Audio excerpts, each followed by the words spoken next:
Hi అండి, welcome to MF food recipes. ఈ వీడియోలో హెల్దీగా ఇంట్లోనే రాగి పిండిని ఎలా తయారు చేసుకోవాలో చూద్దామండి. ముందుగా 1 కేజీ రాగులను తీసుకోవాలి.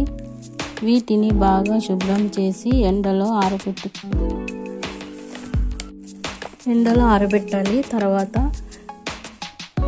వీటిలో సగ్గుబియ్యం 2 టీ స్పూన్లు మరియు పెసరబ్యాళ్ళను 3 టీ స్పూన్ల వరకు తీసుకొని ఈ విధంగా వేయించి తీసుకోవాలి.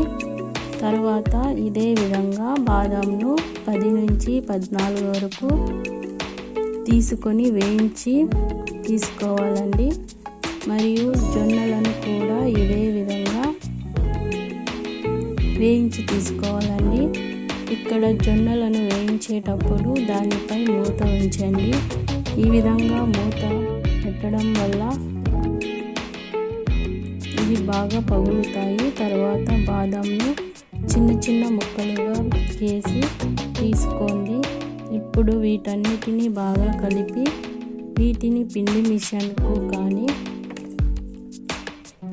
మిక్సీకి కానీ పట్టించి తీసుకొని మిషన్లో పిండిని వేయించండి. మీకు పిండి మిషన్ దగ్గరలో లేకపోతే మిక్సీకి వేసి జల్లెడ పట్టండి. తర్వాత పిండి కంటెన్సీ ఈ విధంగా ఉండేలాగా చూసుకోండి. ఇప్పుడు ఒక బౌల్ తీసుకొని అందులో 2 టీ స్పూన్ల వరకు రాగి పిండిని వేసి అందులో 1.5 గ్లాస్ వరకు వాటర్ను తీసుకొని బాగా మిక్స్ చేసి తర్వాత స్టవ్ మీద ఉంచి స్టవ్ను వెలిగించండి. ఇప్పుడు ఇందులోకి బెల్లంను, ఇలాచి అండ్ సొంపును స్మాల్ టీ స్పూన్ వరకు తీసుకొని వేయండి. తర్వాత బాదంను 1 లేదా 2 వేయండి. దీనంతటిని వేసి కలిపి ఒక 10 నిమిషాల వరకు ఉడికించండి.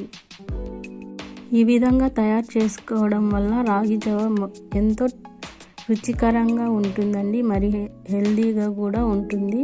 ఈ వీడియో మీకు నచ్చినట్లయితే లైక్ చేయండి, షేర్ చేయండి, కామెంట్ చేయండి, సబ్స్క్రైబ్ చేసుకోవడం మర్చిపోకండి. Thank you for watching.